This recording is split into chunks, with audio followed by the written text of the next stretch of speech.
Ya, kalau kita bicara sisi keadilan tentu dari sisi korban, tentu saja tidak ada hal-hal yang bisa meringankan. Itu tidak menyentuh sisi keadilan. Itu tergantung hakim ya. Hakim-hakim yang nanti tentukan. Tapi undang-undangnya tertutup. Kejaksaan Tinggi DKI Jakarta memastikan pelaku AG di kasus penganiayaan David Ozora akan menjalani sidang secara tertutup di Pengadilan Negeri Jakarta Selatan karena statusnya sebagai anak yang berkonflik dengan hukum. AG menjadi pelaku pertama yang berkasnya dilimpahkan untuk disidangkan. Peluang para pelaku penganiayaan David Ozora mendapat keringanan hukuman lewat upaya restoratif justice kian tertutup setelah ayah David menarik pemberian maaf. Kuasa hukum David, Melissa Anggraini, menyatakan tidak ada hal yang meringankan para pelaku, sehingga hukuman maksimal pantas untuk pelaku penganiayaan David Ozora. Ya, kalau kita bicara sisi keadilan, tentu dari sisi korban, tentu saja tidak ada hal-hal yang bisa meringankan. Itu tidak menyentuh sisi keadilan. Kemudian kepada keluarga, masyarakat luas juga. Video yang tersebar itu kan sungguh-sungguh sangat keji ya, sehingga saya rasa dari sisi keadilan kalau ini bisa memiliki unsur untuk meringankan, saya rasa itu keliru sekali begitu. Jadi kita yakin tidak ada unsur-unsur yang mampu meringankan pelaku ini, baik dari.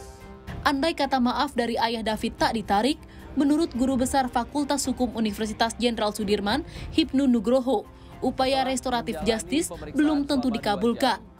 Hukuman yang diberikan kepada para terdakwa pun jangan sampai ringan, terkecuali AG yang tergolong anak yang berkonflik dengan hukum. Ya, kalau kembali Mario Dendi dan Sam itu adalah tindak pidana biasa, Mbak, peradilan biasa. Sehingga ini harus memberikan suatu aspek deteren. Oleh karena itu ya pidananya maksimal. Maksimal seperti yang diancamkan dalam pasal 355, 15 tahun. Gitu Mbak, ini harus diperhatikan. Sehingga jangan sampai ke depan anak-anak yang baru lepas anak itu melakukan kejahatan yang semau gue. Aspek pidana sebagai aspek deteren untuk para calon-calon tersangka yang melakukan penghinaan berat seperti ini. Jadi jangan sampai ringan, kecuali AG lah. AG memang separuh dari ancamannya karena masih anak. Itu yang harus dibedakan konsep anak dan konsep bukan anak. Memasuki hari ke-33, David Ozora masih dirawat di ICU rumah sakit. Melihat kondisi David, keluarga pun berharap pelaku penganiayaan harus mendapat hukuman seadil-adilnya. Tim Liputan Kompas TV.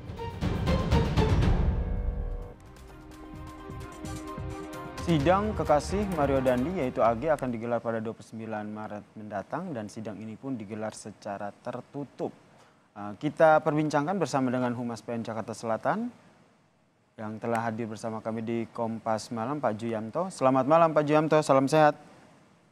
Selamat malam Mas. Berarti ini sudah fix ya jadwalnya, ini akan dilaksanakan pada 29 Maret, Rabu 29 Maret secara tertutup, Pak Juyamto. Baik, sebelumnya saya sampaikan ikut prihatin terhadap apa yang dialami David, dan kami berdoa semoga cepat diberikan kesembuhan. Amin. Ya. Yang selanjutnya menjawab pertanyaan dari Mas reporter tadi bahwa ada yang perlu kami luruskan bahwa tanggal 29 Maret itu bukan jadwal sidang yang pertama. Baik. Namun adalah penetapan untuk musyawarah diversi yang pertama. Jadi kami jelaskan bahwa sesuai dengan ketentuan Undang-Undang Sistem Peradilan Pidana Anak, ketika perkara anak dilimpahkan ke pengadilan, kemudian ketua pengadilan menunjuk hakim, kemudian hakim yang bersangkutan setelah ditunjuk menentukan bisa tidaknya dilakukan diversi. Dan di situ kan ada ketentuan wajib di pasal 52 Undang-Undang SPPA itu. Nah, kemudian kemarin setelah ditunjuk, kebetulan yang menangani perkara ini adalah ketua pengadilan sendiri, sudah menetapkan tanggal 29 Maret itu untuk jadwal pertama dilaksanakannya musyawarah diversi. Nah, adapun diversi nanti apakah berhasil atau tidak, itu kan nanti setelah tanggal 29. Apabila nanti diversi berhasil, itu tidak dilanjutkan ke persidangan. Tapi kalau diversinya gagal, atau diversi berhasil tapi ternyata kesepakatan diversi tidak dilaksanakan, maka akan diteruskan ke tahap pemeriksaan persidangan. Meskipun kalau dari pihak keluarga dari David Ozora menyatakan bahwa tidak ada lagi permintaan maaf begitu, tapi tetap ya tidak ada pemberian maaf begitu. Ya, tapi itu nanti diversi ini tetap dilaksanakan ya. Nah itu nanti diversi tetap dilaksanakan. Hakim yang bersangkutan tentu harus menerima secara tegas sikap dari keluarga korban tersebut. Penegasan secara formalitas, penegasan dari pihak keluarga korban dari David Ozora ini, habis itu baru nanti akan ditentukan jadwal sidangnya, begitu? Betul. Dari hari tanggal 29 Maret ke penentuan jadwal sidang, kira-kira berapa lama, mengingat peradilan anak ini harus cepat begitu? Nah itu nanti ketua pengadilan yang memeriksa perkara ini dalam konteks sebagai hakim tunggal tentu akan menentukan sikap sesuai dengan ketentuan Undang-Undang SPPA, Mas. Baik, berarti kita masih menunggu ya setelah tanggal 29 Maret ini ya Pak Juyamto ya. Kemudian kalau keluarga kan di satu sisi ingin bahwa proses hukum ini terbuka dan adil. Nah, dengan jalannya terkait dengan tertutup, apakah ini bisa menjamin harapan keluarga ini? Baik.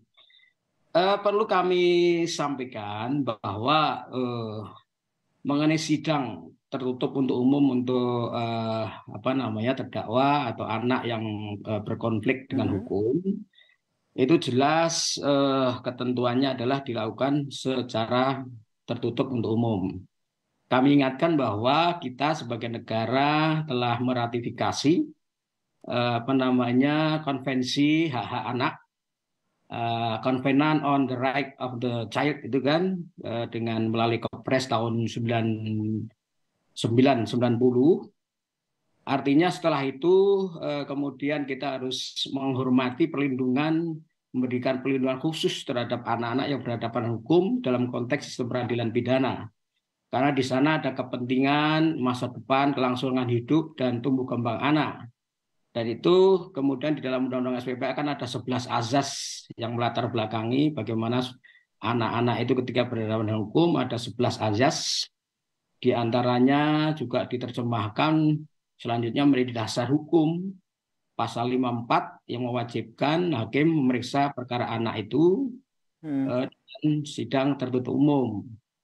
Dan kita ingat jauh sebelum kita meratifikasi hukum acara pidana kita, Undang-Undang 08-081 di pasal 153 ayat 3 KUHP, itu di sana juga sudah kita tegaskan perlindungan terhadap anak-anak ini, bahwa sidang kan pada umumnya dilakukan secara terbuka, kecuali untuk tindak pidana kesusilaan dan terdakwanya anak-anak. Berarti memang Pak Juyamto, itu berarti nanti teknisnya itu seperti apa dalam sidang tertutup ini? Siapa saja yang boleh hadir, kemudian pada saat penyajikan nanti?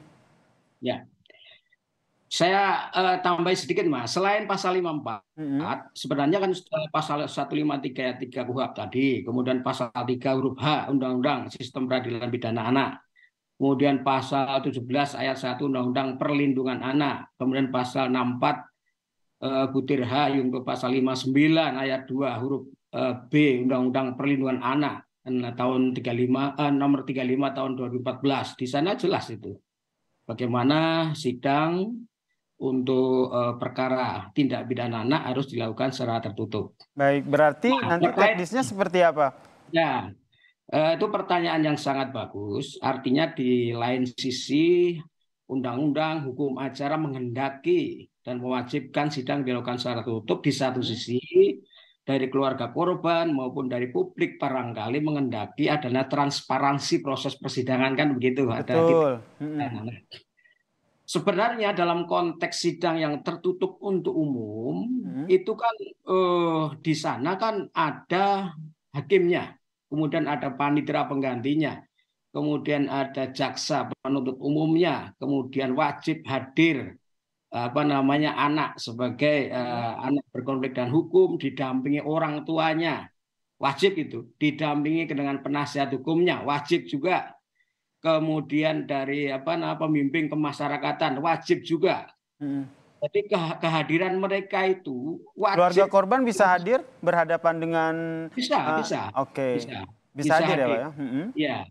Bahkan dalam beberapa praktek hakim anak itu justru mewajibkan dari pihak korban ikut menyaksikan persidangan. Artinya kekhawatiran untuk persidangan yang tertutup untuk umum itu dalam tanda kutip tidak transparan. Dari konteksnya ini adalah Pak Juyamto, tertutup untuk umum, tidak bisa diekspos oleh publik ya, sederhananya kayak tidak bisa diliput lah oleh media begitu ya. Tapi pihak-pihak yang berkepentingan seperti keluarga korban, penasihat hukum itu juga akan hadir ya. Kemudian nanti pada saat pemeriksaan saksi ataupun korban, ya AG nanti dihadirkan secara langsung atau seperti apa dalam sidang tertutup ini, Pak? Ya, sesuai dengan syarat berlakunya sidang yang tertutup untuk umum tersebut, tentu baik pemeriksaan saksi-saksi, kemudian bukti-bukti lainnya tentu dilakukan secara tertutup juga. Nah, jangan lupa kontrol terhadap sidang yang tertutup umum tersebut pada saat pembacaan putusan itu harus dilakukan secara terbuka. Oke, biasanya dalam persidangan itu ada mengkonfrontir antara saksi dengan pelaku begitu. Apakah dalam sidang tertutup, terlebih ini adalah pelakunya adalah anak yang berkonflik dengan hukum, apakah ini juga dilakukan atau tidak? Sama untuk acara pembuktian, nanti kan keterangan saksi, nanti dimintakan tanggapan dari terdakwa itu sendiri. Dalam hal ini anak atau korban sendiri kan didengar keterangannya di persidangan, kan begitu. Dari keluarga korban juga didengar keterangannya di persidangan, nanti juga ditanyakan tanggapan daripada terdakwa itu sendiri. Baik, terakhir penegasan, berarti kekhawatiran keluarga korban bahwa dengan adanya sidang tertutup ini tidak ada transparansi dan juga tidak ada keadilan di sana terbantahkan ya? Tidak perlu khawatir ya, begitu ya Pak Juyamto ya? Tidak perlu khawatir, nanti di dalam putusan itu kan dibacakan terbuka untuk umum, itu kan pasti di dalamnya putusan itu kan dari berita acara dan kemudian acara pembuktian, keterangan saksi dan sebagainya, pertimbangan itu kan bisa dilihat itu apakah di sana ada hal-hal yang dikhawatirkan atau tidak, nanti bisa dilihat, bisa dikontrol oleh publik nanti. Dan PN Jakarta Selatan pasti akan concern dalam hal ini untuk memperhatikan apa yang dikehendaki oleh masyarakat kita agar pemeriksaan ini berjalan secara transparan dan akuntabel. Baik, kita nantikan seperti apa proses peradilan ini akan berlangsung. Terima kasih Humas PN Jakarta Selatan, Pak Juyamto telah bergabung bersama kami di Kompas Malam. Salam sehat, Pak. Salam sehat, Mas.